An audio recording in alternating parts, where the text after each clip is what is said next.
Hi, I'm Danielle Lenard. And I'm John David Lenard. Welcome to Lenard Team Connections. With each week that passes, we're noticing more positivity and connection in our community. First, some Long Island good news. Yes.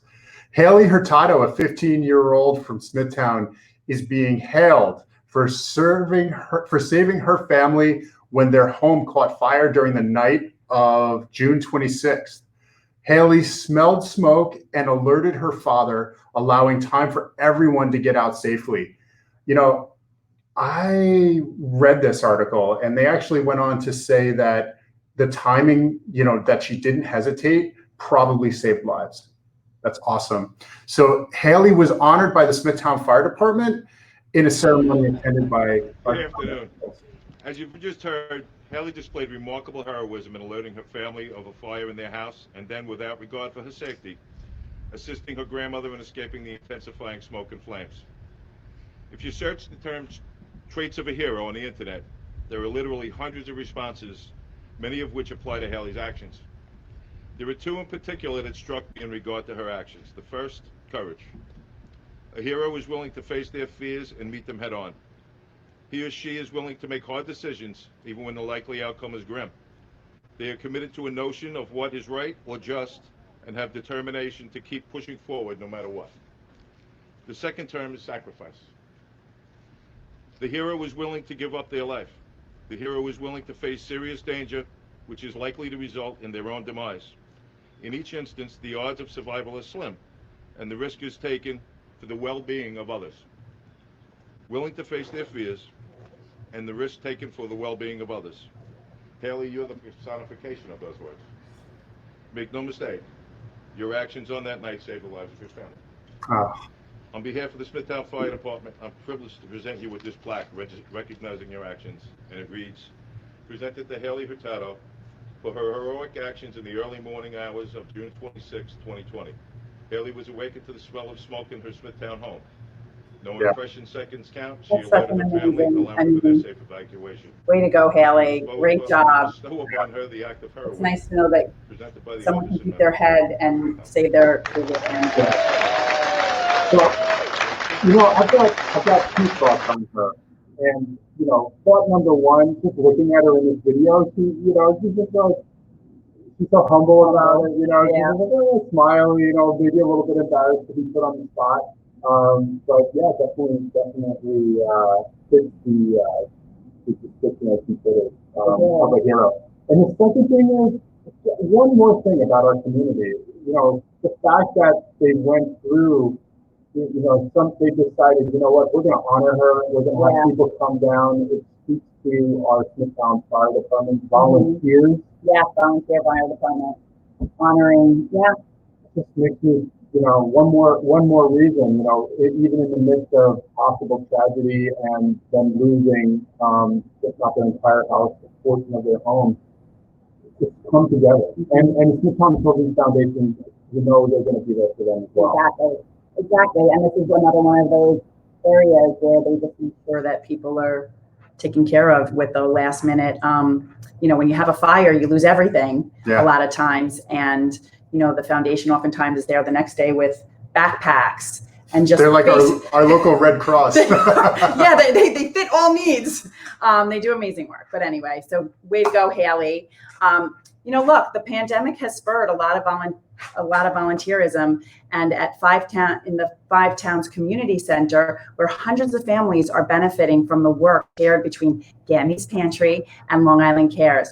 Organizer Sasha Young was recognized last month as a 2020 Trailblazer Award winner for her community activism, and she noted that 9 other volunteers had each logged 600 hours at the pantry during the pandemic, helping to distribute food to the people in need.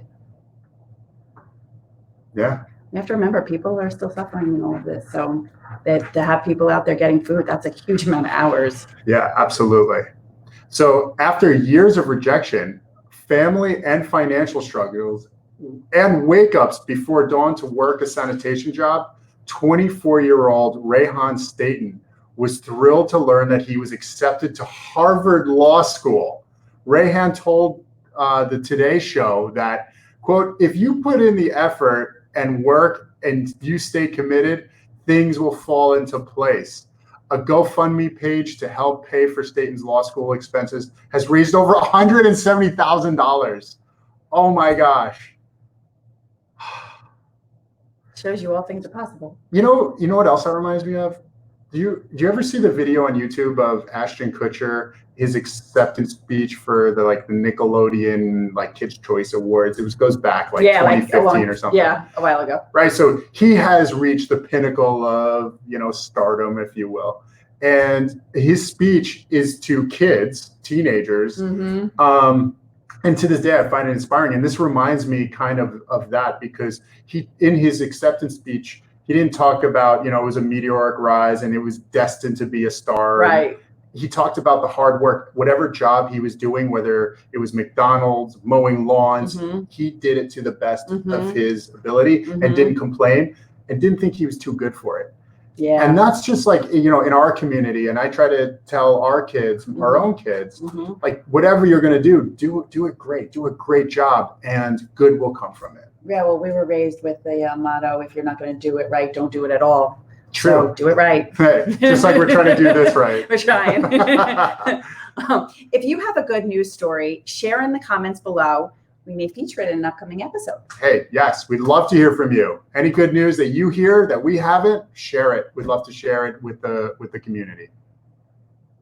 So that brings us to our guest. Jim Adams is a permaculturist at Red Fox Farms. The young organic farm opened its crop to the public for the first time this year. Thanks for joining us today, Jim. Hey, thanks for having me. Hey, Jim, welcome to the show. Thanks for being here. First of all, can you describe to the audience, what is a permaculturist? A permaculturist, well, is someone who lives the philosophy of permaculture, which is permaculture. The best way I could describe it is a philosophy. It's a way of being, and of thinking, how can you grow food in harmony with nature instead of in competition with it. Okay. Yeah. So basically, leaving out the pesticides, not trying to battle with the weeds, just trying to, I guess, build a soil, build an environment that's going to promote what you want to grow. Right. And that takes patience, which is something that people aren't used to. It's a lot of growing up perennial foods like fruits and berries, and then also incorporating beneficial flowers that bring in the insects and that. But it's really, it's a philosophy of just how to grow food, not in competition with nature, like every other living being, except for the pets and the animals that we keep. How do they eat food? We got a long way to go to get there, but it's about creating these environments for the future. Interesting. So Red Fox Farm is just a few years old. Can you tell us about how it got started? So really, yeah. So I met Ernie 3 years ago, and Ernie Herrington, he's the main farmer here. And he started volunteering at, this is a big part of the story too, the Sisters of St. Joseph is a 200-acre campus in Brentwood. And they opened their doors to the public in the last few years and had the land put into trust so it can't be developed.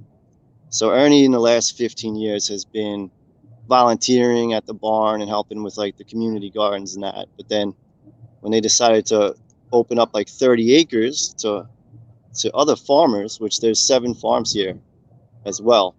Oh, that's so cool. Wow. Yeah, there's a lot going on here. It's a very right unique here in the middle of Long Island. Yeah, right here in Brentwood. People come here and they're so surprised that they didn't know. I didn't know it was here until I showed up 2 years ago. Yeah, so he's been here for 15 years, and they said, "Hey, Ernie, you want an acre?" And he said he was 78 at the time, and he said, "Sure, why not?" And now he's 80, and he's gotten to the point where he started his first CSA. And I'm kind of like, I mean, I'm helping him out, but I do a lot of the, I make the connections. I connect the people to the food that he grows. Wow. Yeah. How did you meet Ernie? Well, I had started in 2017 doing urban farming, which was, growing food on people's front yards, and that was quite a crazy experience, and things got a little crazy with that. But because of that, I got a bunch of media attention, and Sister Karen here at the Sisters of St. Joseph had emailed me, like, if I ever wanted to come check it out, then I'm welcome to.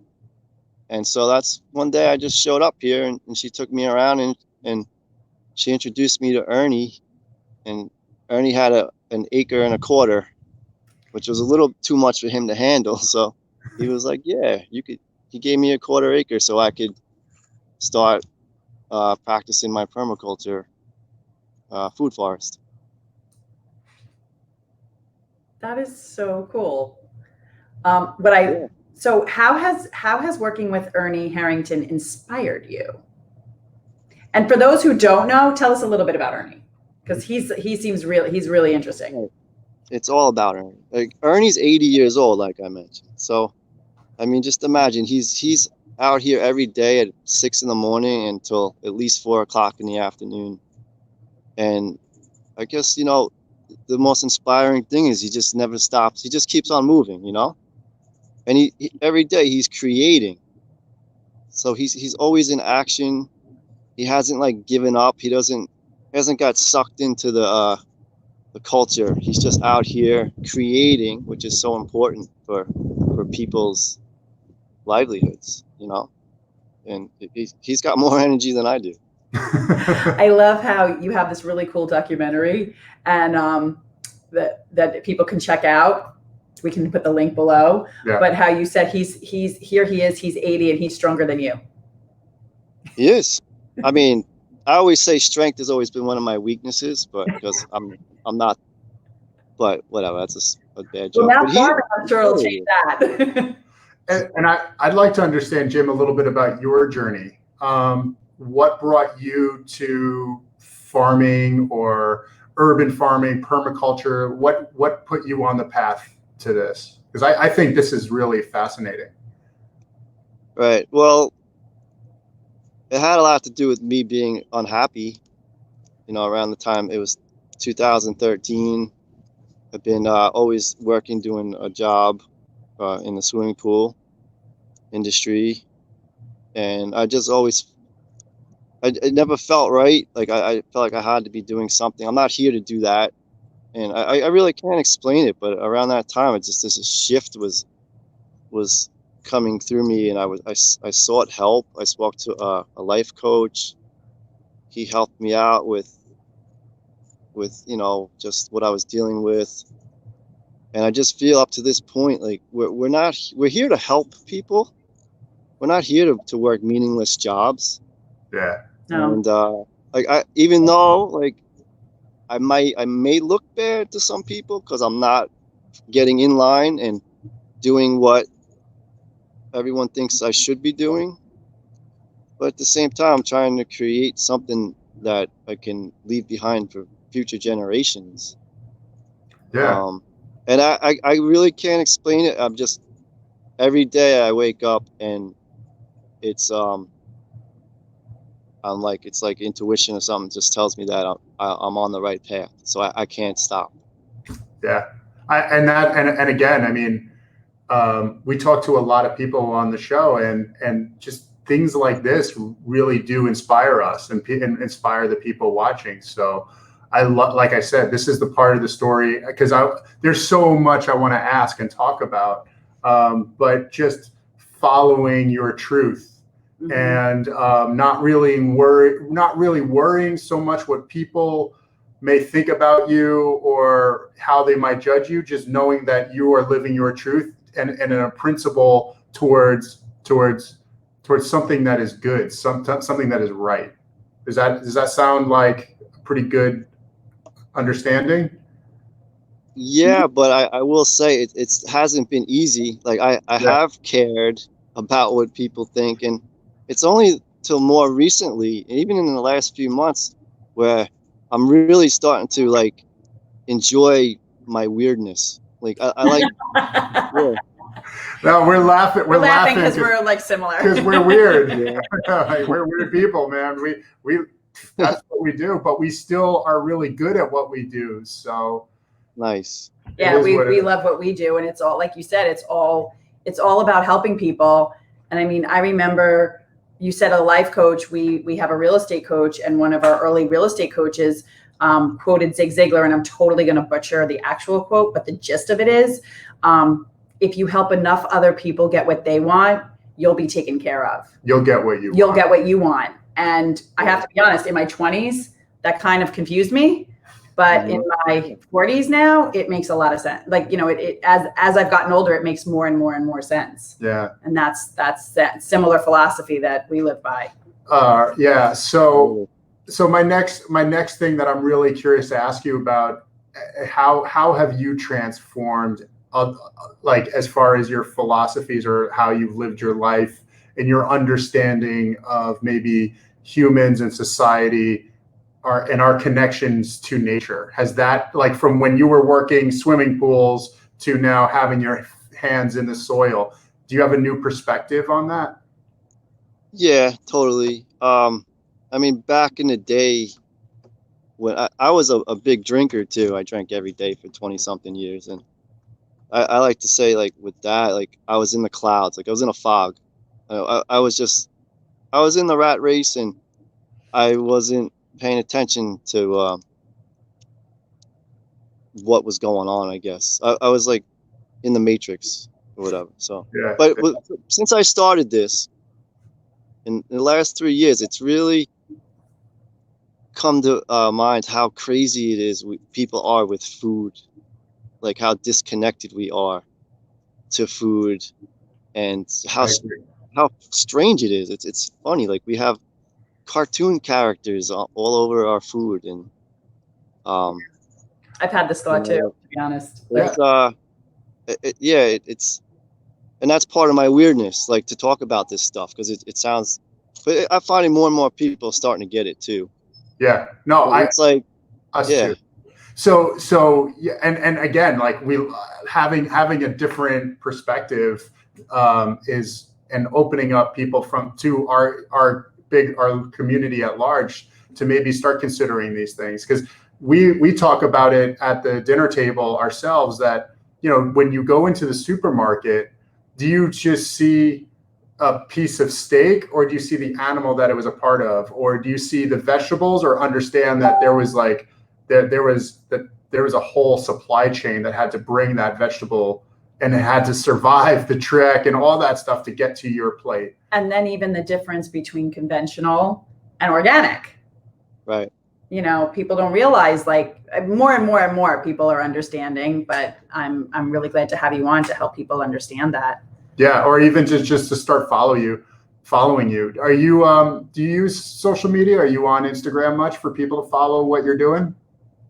Yeah, there's Red Fox Farm, Mm-hmm. and then I'm also Lawn Island Farms, which is LAWN Island Farms, because I was converting lawns into farms, but which is something I don't want to do. Take it down. So I'm considering a name change, but I want to get away from annual vegetables. Like, and there's a lot of competition with nature in order to grow the food that mostly people want, but I don't want to do that. So That's cool, man. Yeah.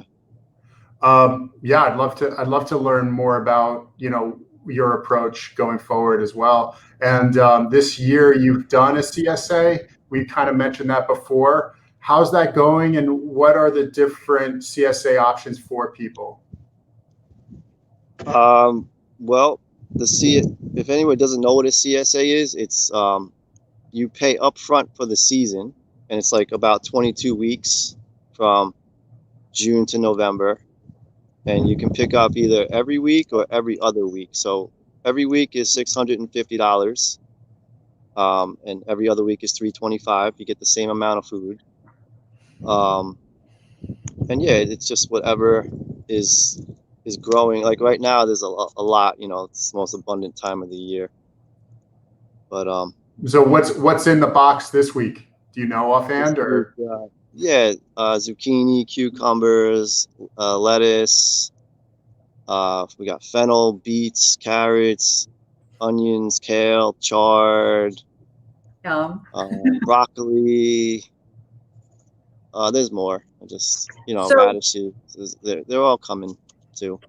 can people come in at any time of the year, or do they have to know in advance at the beginning of the year, if the beginning of the season? Well, we're getting I think we're still offering we will a 15% discount if anybody wants to become a CSA member, since they've already missed about 6 weeks. And also there's the Smithtown Children's Foundation pickup site, which we began, Right. which is something that it's an alternative to the CSA. They can get the same amount of food. It's a $40 box, but there's no commitment. Okay. And yeah. And a portion of that, the proceeds go to the Smithtown Children's Foundation?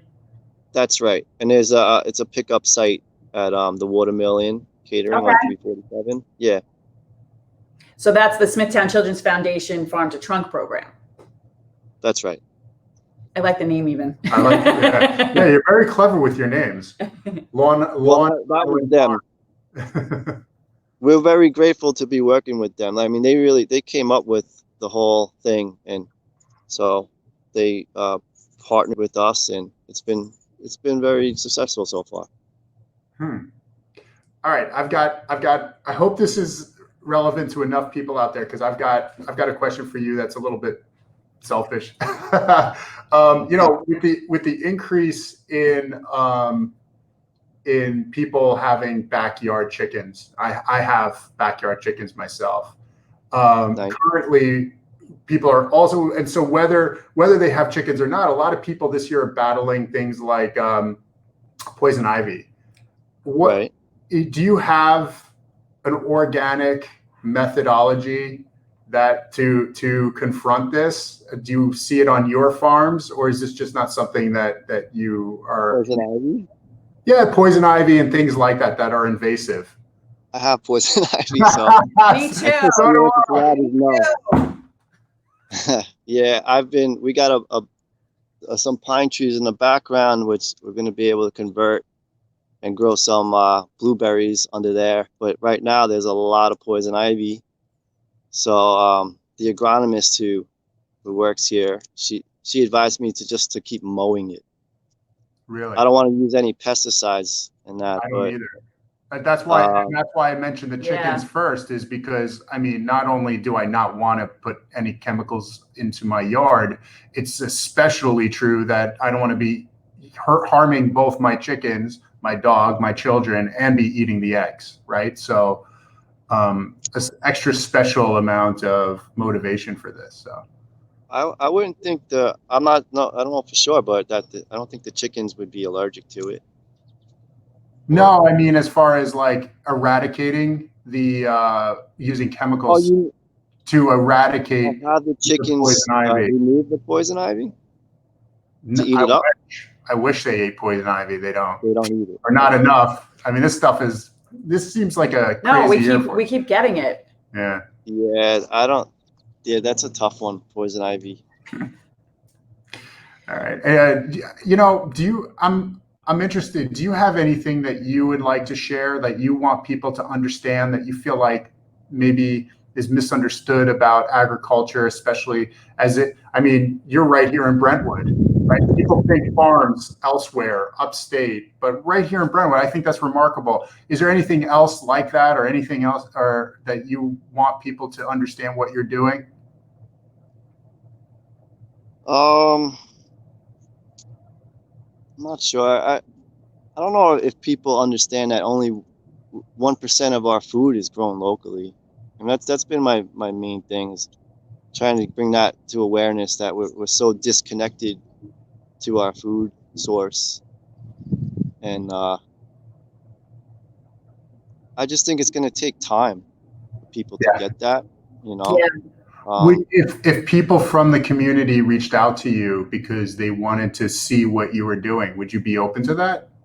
Yeah, and that really has been the greatest thing to see is and I'm designing the farm so people can walk down the middle and we could just like I'm bringing people in and they never saw carrots come out of the ground before. So that's like true connection, and they Yeah. get excited about it. And like that's really probably the most exciting thing for me to see is to actually see their faces and they're being connected to the food. And just it's like when they pull that piece of kale off the stem and eat it, it's like just the same way that a squirrel would, you know. Or a bird, you know, like the way that bird, like, but it's cool. Like people get so excited about it, and so yeah, so we really want to make this place welcoming, and you know, inviting. And would you accept any volunteers? We have some volunteers. Volunteers. Any farmer would say this too, so I'll just say it. Volunteers could be more of a hassle than. Yeah, it's right. just true. A lot of times you end up babysitting. Yeah. Okay. Good. It's true. I love it. Yeah. But there are some great ones. There are some great ones that have come through for sure. Right. I do love though that you're making it so that people can come and just that experience of the simple pleasures, like you said, of like taking that kale leaf off, you know, and getting people back like literally grounded back to nature. Yeah. It's amazing to see their face.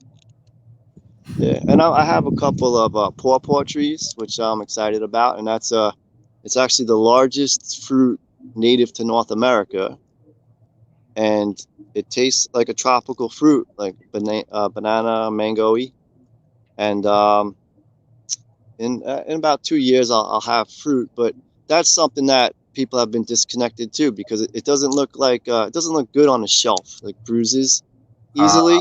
So in a supermarket, like it didn't make the cut, so people forgot about them. Like, but Yeah, I never even heard of it. I don't think. I got to be honest, I never heard about it. No, and it's amazing fruit. It's making a comeback, but yeah, it got lost because of the food system got all crazy. Yeah. You know. Do you feel better like now that you know what you're putting into your body and you're more aware of it? Do you feel like healthier? When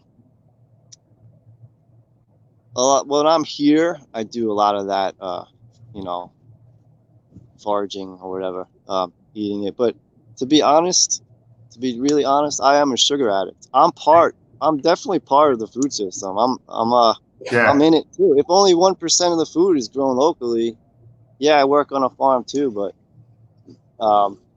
I'm not there. I'm not at the point yet where like I'm totally like eating all the food that I grow, and I like all that. I grew up eating that stuff. Yeah. It's hard to kick. It's another. It's like an addiction, it right? is. It is. I'm a sugar addict for sure.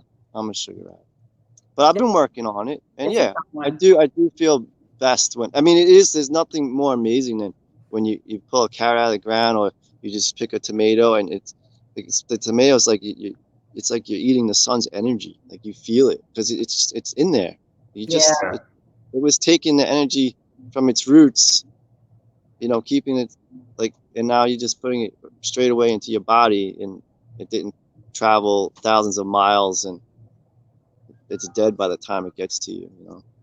Yeah, it's true. Or in the case of tomatoes, they're grown a lot in Florida, which isn't like native habitat for tomatoes. They're grown to green and then trucked around the country to ripen in the boxes that they're shipped in. And that's why, you know, when you grow a tomato in your backyard, it doesn't taste like a tomato that you get in a restaurant even. Right. I know it has flavor, and it just reminds me as a child when they used to say, you only eat what's in season, you only eat local. And now we eat all sorts of fruits and vegetables that aren't local and aren't in season. Well, that's what we grew up with. But like Jim is saying, I do think that people are starting to become more mindful, right? Like Exactly. I'm eating watermelon again. I can't remember the last time I bought a watermelon in the middle of the winter, even if it were available. It just doesn't make sense. Yeah. Anyway, whatever. So anyway, Jim, I'm really glad. Thank you so much that you took the time to meet with us and share your story with everybody. Please share your story more on Instagram, and we're looking forward. We saw that video come out. Yeah. But as you said, there's a documentary to follow. I'm really looking forward to that. Yeah. As well. Go ahead. Yeah, I something I could say too, and it's kind of how you started out the show. I can tell people for sure, like if you break through the fear and just go out and do what you really want to do, like it's amazing. Like it really is true. Like you can make stuff happen, and then things fall into place for you. It's not all easy, but it's more exciting. Like it's really true. It's really true. It's definitely true. You can do it. People can do what they really want to do. They got to break out of the fear. Jim, I'm still doing it. Like I'm afraid to do lots of stuff, but the more you do it, you can do it. I promise you. I never believed it myself, but you have to probably stop drinking to do it if you drink. But yeah. Well. All right. So anyway, one more reason that we were really excited to have you on the show. I think you're a remarkable person. I am just so interested in the courage that you found in yourself to put yourself on this path.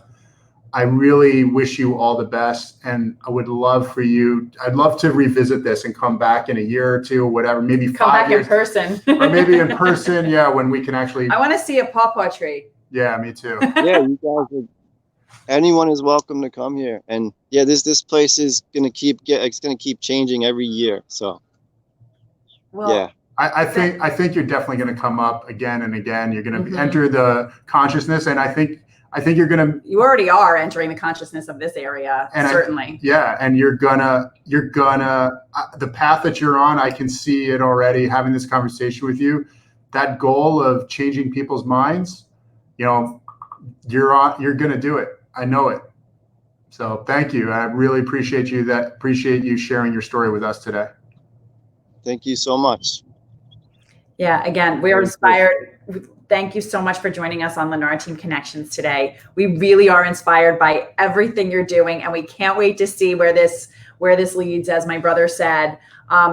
If you, the watchers, have missed any of the links we shared on today's episode, don't worry. They will be added to the show description.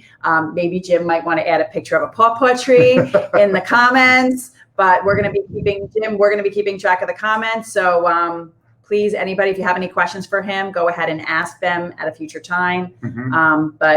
Yeah, we look forward to connecting with more people like Jim who are supporting our community. In the meantime, stay healthy, and we'll see you next time.